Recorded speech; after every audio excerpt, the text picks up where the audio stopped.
제가 러시아 선교사로 갔을 때가 91년도였습니다. 89년도에 소련이라는 연방공화국이 해체가 되고 각기 15개의 나라로 독립하여 분리되었습니다. 중심 소련도 러시아로 회귀가 되었어요. 소련은 완전히 망했습니다. 사회주의 체제가 무너졌죠. 처음 들어갔던 곳에서 러시아 사람들을 보니까 살기가 너무너무 힘들어 했습니다. 먹을 것이 없어서 쓰레기통을 갖다가 뒤지는 그러한 사람들도 많았습니다. 교회를 세우고 그들의 주식인 빵을 나눠주는 일을 시작을 했는데 빵이 금방 봉인하고 말아요. 소련은 사회주의의 대표적인 국가였습니다. 미국과 군사적으로 또 경제적으로도 경쟁을 할 정도로 당시로서는 잘 살던 나라였습니다. 그들이 북한을 원조하여서 북한이 남한보다도 더 잘 살던 때도 그때였습니다. 그들은 입만 열면 지상낙원이라고 부르짖었어요. 그런 나라가 망하고 만 겁니다. 미국과 군비 경쟁에서 밀렸다라고 이렇게 말을 하죠. 그런데 실제로 러시아에 가서 살아보니까 그 이유를 갖다가 알게 되었습니다. 소련이라는 나라는 계획경제 국가였습니다. 모든 것을 국가에서 다 통제를 합니다. 또 국민들에게 배급을 갖다가 나눠주는 그러한 나라였어요. 직장도 국가에서 정해줬고 물건도 국가에서 원하는 만큼만 만들었습니다. 보편적 기본소득을 갖다가 이루는 나라였습니다. 처음엔 그들이 얼마나 좋았을까요? 일을 잘하든 못하든 의사이든 노동자이든 선생이든 운전기사이든 모두가 받는 월급이 거의 일정량 비슷했어요. 모두가 공평했습니다. 단지 몇몇 사람만 제외하고 말입니다. 불평이 있을 수 있었을까요? 불평이 없었어요. 하지만 사람들은 그렇게 받는 것을 이제 점점 당연한 것으로 여기기 시작을 했습니다. 국가로부터 당연히 받아야 될 것이라고 그렇게 여긴 겁니다. 그래서 조금만 부족하게 되면 불평하고 불만이 쏟아져 나오기 시작했어요. 감사가 있을 수 있을까요? 그곳에는 감사가 없었습니다. 문제는 나라가 발전이 없는 거예요. 창의력을 발휘할 사람들도 없습니다. 발휘해봐야 무슨 소용이 있어요. 재능을 갖다가 살릴 필요가 없었습니다. 재능 살리면 어떻게 돼요? 죽어요. 살아남을 수가 없어요. 개발할 필요가 없었습니다. 그렇다고 더 많은 것이 생기는 것이 아니지 않습니까? 그저 그런 나라가 되고 마는 겁니다. 결국 경쟁에서 점점 뒤처지기 시작을 하는 것이죠. 이게 나라가 망하게 되는 원인이에요. 당연히 받아야 될 걸 받고 나는 그냥 대충 일하든 말든 나라에서 의뢰 주는 것이니까 발전도 없고 창의력도 없고 재능도 별로 해봐야 오히려 그런 것 번뜩여봐야 죽음밖에는 없어요. 돌아오는 거는. 그 나라에 들어가서 또 하나 알게 된 것이 있어요. 그 나라는요, 1000년이 넘는 기독교 국가였습니다. 1000년이 넘었어요. 여러 곳에서 교회가 있어요. 여러 곳곳마다 교회가 있어요. 그들이 말하는 러시아 정교회, 교회들이 곳곳마다 있었어요. 부활절도 있었어요. 크리스마스도 있었어요. 그런데 한 가지 없는 게 있더라고요. 감사절이 없어요. 하나님께 대한 감사가 없었습니다. 그러니까 공산주의 국가 소련이 망하게 된 원인은 모든 것을 당연하게, 이건 그냥 우리가 얻은 당연한 것이고 우리가 받아야 될 당연한 것이고, 그러니까 감사가 없는 나라가 되고 말았다. 감사가 없는 국민이 되고 말았다. 이것이 망하게 된 원인이다. 저는 이렇게 말씀드리고 싶습니다. 그런데 오늘날 우리도 감사할 것이 점점점 사라지고 있습니다. 감사가 사라지고 있어요. 예전에 조선일보 한 칼럼에서 한국인이 가진 공통적인 병에 대해서 쓰는 적이 있었는데요. 그 공통적인 병, 그것이 바로 감사 결핍증이라고 이렇게 당당하게 거기다 썼습니다. 통계 조사의 결과에 의하면 국민의 47%가 자신이 빈곤하다라고 이렇게 응답을 했다는 거예요. 빈곤하다요. 대부분 사람들이. 살아가는 것이 너무도 힘들다라고 응답한 것도 거의 50%에 육박했고, 삶을 포기하고 싶다라는 응답도 참 많았습니다. 뭘 이야기하는 걸까요? 만족하지 못한다. 나는 삶에 만족함이 없다. 감사할 줄 모르는 우리의 사회의 현 실태를 이렇게 보여주고 있는 것입니다. 종교개혁가 마틴 루터는 마귀의 세상에서는 불평, 불만만 가득하지 감사가 없다라고 이렇게 말하였습니다. 현재 우리는 선진국 대열에 들어서기는 했는데 한 가지, 감사의 대열에는 들어서지 못했다. 이렇게 말씀드리고 싶습니다. 우리는 과연 어디로 가는 걸까요?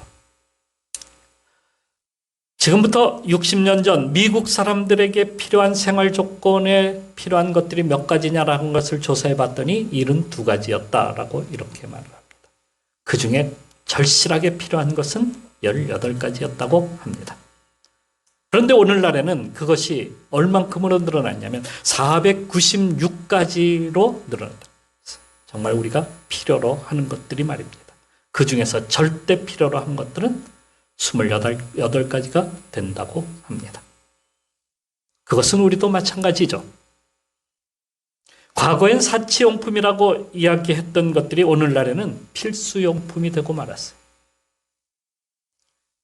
한 거의 30년 전 핸드폰이 처음 나오기 시작을 했어요. 그때 핸드폰은요, 벽돌장만 했어요. 무겁기도 하고 크기도 하고 그런 걸 사람들이 들고 다녔어요. 들고 다닐 수나 있었겠어요? 그걸 가질 수 있는 사람들은 몇몇 되지 않았어요. 아주 고가의 100만 원 이상 하는 그러한 핸드폰이었기 때문에 부담스러웠어요. 그래서 그걸 가지고 다니는 사람들은 그래도 차를 타고 다니는, 차를 가질 수 있는 그러한 사람들이나 거기에다가 가지고 다녔어요. 그런데 지금은 어떻습니까? 이 100만 원 이상 하는 핸드폰, 스마트폰이 거의 모든 국민이 다 가지고 있어요. 요즘은 아이들도 다 가지고 있어요. 그러니까 제가 뭘 말씀드리니, 이러한 모든 것들을 다 갖추고 살아야 되니까 삶이 힘든 거예요. 하다못해 이 비싼 핸드폰까지도 우리가 생활용품으로 가지고 써야 되니까 얼마나 이게 부담스러운 겁니까? 사실은 알고 보면 여간 힘든 일이 아닙니다. 전엔 한 달에 100만 원이면 우리가 삶을 충분히 다 살 수가 있었던 때가 있었어요. 그런데 지금은 500만 원도 부족합니다. 내 쓸 것도 부족하다 그래요. 그러니까 삶은 더 각박해지고 감사할 것이 없다. 오히려 나는 가난하다. 이렇게 말하는 사람들이 많다라고 하는 것이죠. 이렇게 살기 힘든 세상에서 감사할 것이 과연 있을까요? 그런데 성경은 우리에게 이렇게 말을 하고 있습니다. 범사에 감사하라. 어떻게 말씀하고 있다고요? 범사에 감사하라. 데살로니가전서 5장 17절, 18절 말씀이죠. 항상 감사하라. 그런 말씀이에요. 억지 아닐까요? 어떻게 항상 감사한단 말입니까? 빚더미에 앉아서 매달 내는 이자에 시달리는데 감사할 수 있을까요? 병에 걸려서 몸은 점점 허약해져 가고 죽음의 그늘이 드리워지고 있는데 감사가 나온단 말입니까? 내일 당장 사는 집에서 내몰려서 거리로 쫓겨나야 되는 형편인데 감사할 수 있을까요? 코로나로 손님은 하나도 없이 빈 탁자만 바라보고 있는 식당 주인이 감사할 수 있을까요? 오늘 직장에서 잘려서 나가라고 하는데 나오면서 감사할 수 있을까요? 물론 우리의 소망은 모든 어려움에서 벗어나 회복되는 것이지만 현실을 보면 너무도 힘들어서 감사할 조건들이 하나도 없는 거예요. 감사할 게 하나도 없다는 거예요. 바울이 빌립보 감옥에 갇힌 적이 있었습니다. 귀신 들린 한 여종에 있는 그 귀신을 쫓아냈다고 해서 이런 이유로 해서 잡혀가지고 말입니다. 태형을 맞고 옥에 갇혀버리고 만 겁니다. 바울과 실라. 이 두 사람은 그렇게 온몸에 매를 맞았음에도 불구하고 착고라고 하는 몸을 움직이지 못하게 만드는 착고라고 하는 이 손발을 꼭꼭 묶어놓은 거기에 채워져서 갇혀 있었습니다. 그곳에서 감사할 수 있었을까요? 아니 얼마나 억울했을까요? 분노가 치밀어 올 수도 있는 상황이었습니다. 원망이 저절로 나올 수 있는 그러한 상황이었습니다. 아니 하나님이 가라고 해서 여기까지 왔는데 우리를 왜 이곳까지 감옥에까지 가게 하십니까? 이렇게 할 수 있는 그러한 상황 아닙니까? 그러나 그들은 한마디 원망하지 아니하고 찬송하며 기도하며 감사했습니다. 원망이 감사로 변하고 슬픔이 기쁨으로 바뀌자 찬송이 그들의 입에서 막 튀어나온 겁니다. 그들이 감사로 찬송하고 기도할 때에 놀라운 일이 일어나기 시작했어요. 어떤 일이 일어났습니까? 막 옥문이 흔들리고 묶였던 것들이 다 풀어지고 모든 매인 것들이 다 풀어지고 말았습니다. 거기다가 거기를 지키는 간수까지도 나중에는 예수를 갖다가 영접했다라고 이렇게 말씀을 하고 있습니다. 여러분, 감사가 하나님 앞에 감사를 하니까 놀라운 일이 일어난 겁니다. 막 그 묶였던 모든 것들이 다 풀어지는 거예요. 바울이 감옥에서 감사가 없었다면 매인 것이 풀어질 수 있었을까? 간수를 갖다가 전도할 수 있었을까? 이 모든 것이 항상 감사할 때에 일어나는 일이다 하는 것입니다. 바울은 수없이 많은 어려움 가운데 처해 있었습니다. 매도 맞기도 하고 죽음의 문턱에 이르기도 하였습니다. 그때마다 감사하며 하나님께 나아갔습니다. 빌립보서에서 이렇게 그는 쓰고 있습니다. 아무것도 염려하지 말고 오직 모든 일에 기도와 간구로 너희 구할 것을 감사함으로 하나님께 아뢰라. 오늘 말씀에도 감사에 대한 말씀으로 가득 채워져 있습니다. 감사하라는 겁니다. 언제 감사하라고요? 언제 감사하라고요? 좋은 일 있을 때만 감사하라? 무슨 일이든지 감사함으로 나가면 하나님이 채워주신다 약속하시는 겁니다. 감사할 때 기쁨이 찾아옵니다. 감사할 때 평안이 찾아옵니다. 감사할 때 행복할 수 있습니다. 감사가 우리 길을 여는 열쇠임을 여러분 꼭 아시기를 바랍니다. 또 우리는 완전한 감사를 해야 합니다. 완전한 감사라. 이게 무슨 말씀일까요? 누가복음 16장 말씀에 보게 되면 17장 말씀에 보게 되면 10명의 나병 환자들이 있었는데요. 그들이 모여 있었어요. 나병 환자들은 그 마을에서 쫓겨나서 생활을 해야 되기 때문에 혼자서 살기는 어렵잖아요. 그래서 나병 환자들끼리 모여 살았어요. 그런 곳이 있었는데 그곳 근처로 예수님이 지나가시게 되었어요. 그러자 그들이 뛰어나와가지고 예수님께 막 소리를 질렀습니다. 예수 선생님이여 우리를 불쌍히 여겨주소서. 그때 예수님은 그들을 불쌍히 여겨서 이렇게 말씀하십니다. 제사장에게 가서 보이라. 그러면 고쳐진 겁니까? 아닙니까? 고쳐진 거죠. 당시에 환자를 갖다가 판별하는 것은 의사가 아니라 제사장이었어요. 제사장이 문둥병인지 아닌지를 갖다가 판별하는 거예요. 나병인지 아닌지를 판별해요. 그들이 달려가서 제사장에게 자기의 몸을 갖다가 보였습니다. 정말 그들의 몸은 다 나았어요. 그들은 기뻐하며 어디로 갔을까요? 자기 집으로, 마을로 돌아갔죠. 그런데 얼마 후에 예수님 앞에 달려나온 사람이 있었어요. 제사장에게 달려갔던 10명 중 한 사람, 사마리아 사람이었습니다. 그가 예수님 앞에 자기 병을 고쳐주심에 대하여서 감사하며 엎드렸습니다. 예수님은 이 사마리아 사람을 바라보면서 말합니다. 이 사람 외에 다 어디 갔느냐? 하시며 그를 갖다가 일으켜서 축복해 주셨습니다. 바로 오늘 우리에게 하시는 말씀 아닐까요? 이 사람 외에 다 어디 갔느냐? 우린 과거 전쟁으로 인해서 모든 것을 잃어버린 그러한 나라였습니다. 이런 나라가 70년 만에 선진국 대열에 들어선 겁니다. 이건 세상의 역사에서 유일무이한 그러한 일입니다.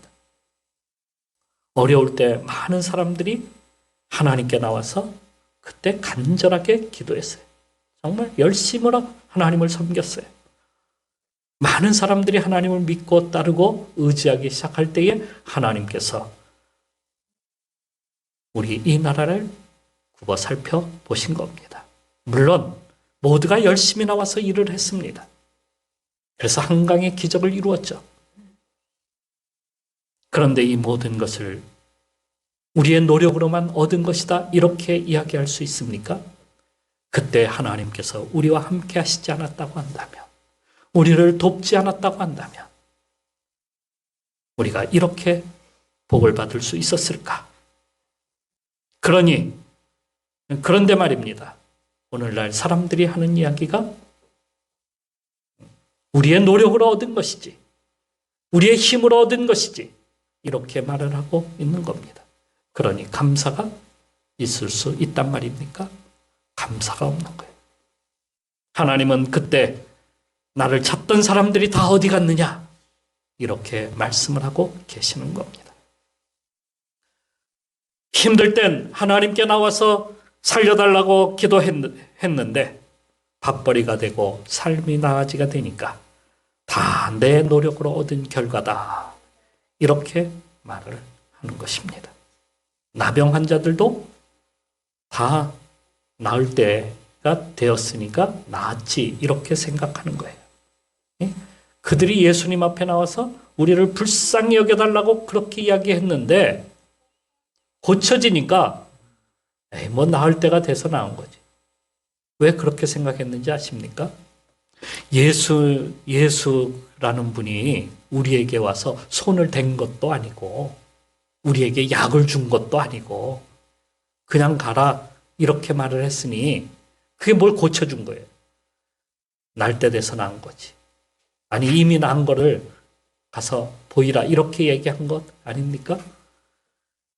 그러니 뭐 예수가 뭘 우리를 고쳐준 거야. 알아서 난 거지. 그러니 그들이 감사할 리가 있겠습니까? 감사할 리가 없는 겁니다. 그런데 사마리아 사람은 틀렸습니다. 자신을 고쳐주신 분은 예수 그리스도밖에 없었다. 이분이 나를 고쳐주신 것이다. 라고 생각하고 예수님 앞에 달려 나와서 엎드려 감사를 드렸던 겁니다. 우린 나의 육체를 깨끗게 해주신 거기에 만족할 것이 아니라 나의 영혼을 어둠의 구렁텅이에서 건져주신 하나님께 감사해야 합니다. 나에게 빛을 주신 하나님, 나에게 살 수 있도록 길을 열어주신 하나님, 나의 인생에 그렇게 하나님께서 빛을 비춰주셔서 이렇게 살 수 있도록 열어주신 하나님께 우리는 감사해야 됩니다. 그것이 완전한 감사입니다. 우리는 삶에 감사할 일이 참 많습니다. 좋은 집에 살게 해주셔서 감사합니다. 좋은 차를 주셔서 감사합니다. 좋은 가정을 주셔서 감사합니다. 건강 주셔서 감사합니다. 그런데 진정으로 나의 이 모든 길을 열어주신 하나님 앞에 정말 감사한 일이 있습니까? 나의 영혼을 이 죄악의 구렁텅이에서 건져내 주셔서 생명의 길로 가게 해주신 하나님 앞에 감사한 적이 있단 말입니까? 그것을 우리는 감사해야 된다는 말씀입니다. 그것을 우리는 이제는 날마다 우리는 감사해야 돼요. 주일날 하루만 나와서 감사합니다. 예배 드리고 갈 것이 아니라 매일 매 순간마다 나의 이 모든 것들을 열어주신 하나님, 나의 생명을 갖다가 이렇게 살 수 있도록 역사해 주신 하나님 앞에 감사해야 된다 하는 말씀입니다. 그분을 나의 구주로 믿고 의지하고 사는 것, 그것이 진정한 감사, 완전한 감사. 오늘도 그분 앞에 오늘도 나가는 성도들이 되시기를 축원합니다. 또 우리의 감사는 자신에게 주신 선물을 감사해야 됩니다. 자신에게 주신 선물, 나에게 주신 재능, 나에게 주신 사명, 나에게 주신 건강, 나의 외모가 잘났든 못났든 우리는 감사해야 합니다. 우리에게 주신 선물을 바라보지 못하고 이루어지지 않을 것을 자꾸 바라보고 그것에 대해서 불평불만하고 하면은 감사의 기회가 없다는 거예요. 자꾸 나를 갖다가 나에게 주신 것이 아닌데도 다른 사람하고 우리는 자꾸 비교를 해요. 저 사람은 어떤데? 저 사람은 이렇게 됐는데. 나에게 주신 재능이 아닌데도 우리는 자꾸 다른 사람의 것을 자꾸 바라보면서 사니까 감사가 없는 거예요. 오히려 이런 사람은 불평불만이 많고 원망이 자꾸 그 입에서 나오게 돼요. 이것이 우리가 겪는 열등감이라는 사실이에요. 수없이 많은 사람들이 이 열등감 속에 살아가고 있습니다. 사울왕은 다윗을 바라보면서 늘 열등감 속에 살았습니다.